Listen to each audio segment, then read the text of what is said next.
同学你好，欢迎回到中药养颜秘籍课堂。今天介绍一下中医药是如何祛痤疮。那下面我们先了解一下什么是痤疮。痤疮是一种毛囊与皮脂腺的慢性炎症性的皮肤病，主要是好发于青少年，这样对青少年的心理和社交的影响其实是蛮大的。但是青春期过了以后，它往往会能够自然的减轻或者是痊愈。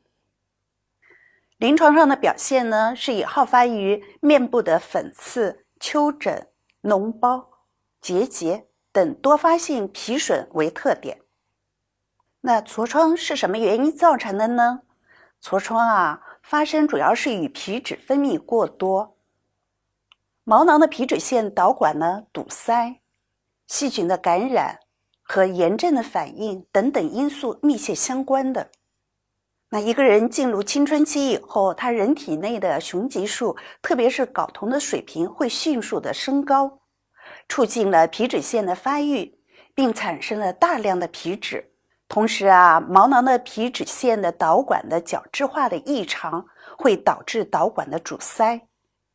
这样我们的皮脂的排出就会受阻，形成了角质酸，也就是我们说的微粉刺。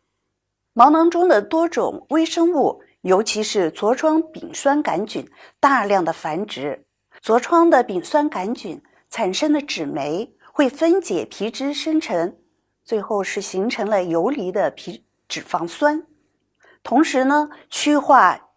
炎症的细胞和介质，最终就诱导了并且加重了炎症的反应。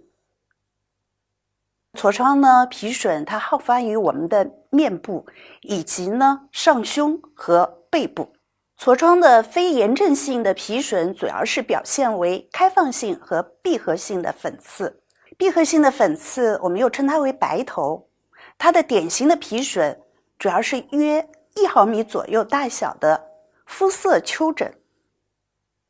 没有明显的毛囊开口。而开放性的粉刺呢，我们也称它为黑头，表现为圆顶状的丘疹，并且呢伴有显著性的扩张的毛囊开口。粉刺如果进一步的发展，就会变成各种的炎症性的皮损，主要是表现为炎性的丘疹、脓包、结节和囊肿。那我发现有的同学他如果是一旦是有长了痘痘，总想把它挤掉，但这里呢要提醒一下同学，千万是不能用手去挤。那为什么呢？第一，这么一挤的话会带入大量的手上的细菌。第二呢，其实我们这样用手挤，其实并不能把所有的这个脓挤干净，同时还会有大量的细菌残留在我们的痘痘的表面上。最可怕的是这些东西不仅仅往上突破，而且呢还会往下突破，进入到我们的真皮，